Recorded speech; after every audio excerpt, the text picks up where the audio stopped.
Now, as far as I can see, the basic mistake is that we've invented this wonderful system of language and calculation,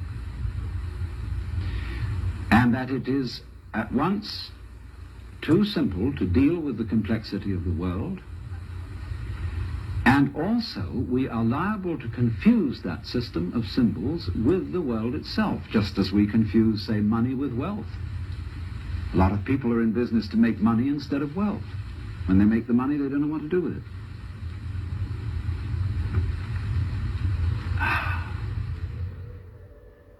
And so in the same way, we confuse happiness with status.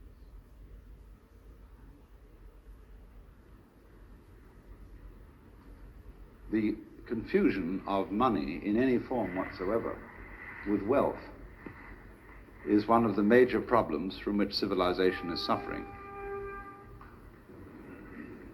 The real reason why in our world today, where there is no technical reason whatsoever why there should be any poverty at all, the reason it still exists is people keep asking the question, where's the money going to come from? Not realizing that money doesn't come from anywhere and never did. So, it was, you remember the Great Depression. I expect a number of you here looking around are old enough to remember the Great Depression, when one day everybody was doing business and things were going along pretty well, and the next day there were bread lines. It was like someone came to work and they said to him, sorry chum, but you can't build today. No building can go on, we don't have enough inches. He said, what do you mean we don't have enough inches? We got wood, haven't we? We got metal, we even got tape measures. He said, yeah, but you don't understand the business world. We just haven't got enough inches, just plain inches. We've used too much of them. And that's exactly what happened when we had the Depression. Because money is something of the same order of reality as inches, grams, meters, pounds, or lines of latitude and longitude. It is an abstraction. It is a method of bookkeeping to obviate the cumbersome procedures of barter. But our culture, our civilization, is entirely hung up on the notion that money has an independent reality of its own.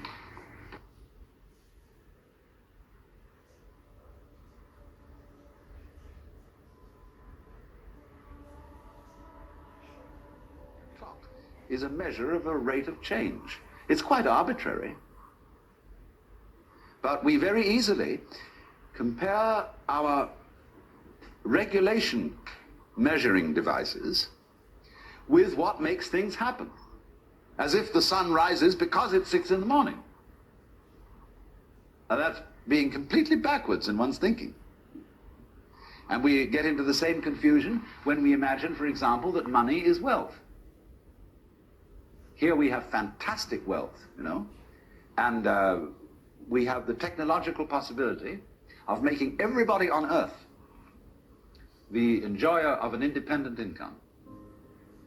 We can't do it because people say, where's the money going to come from?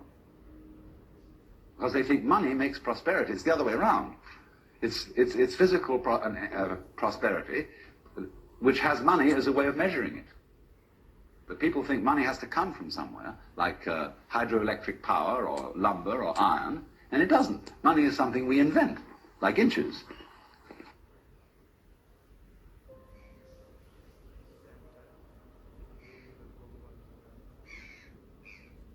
Think it out realistically.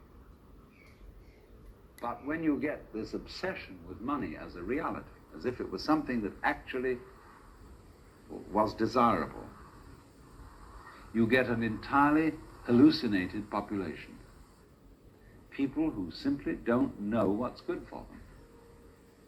And are, as, shall we say, intoxicated, addicted to money, as if they were all on heroin or opium. This is the confusion of the symbol with what it's supposed to represent.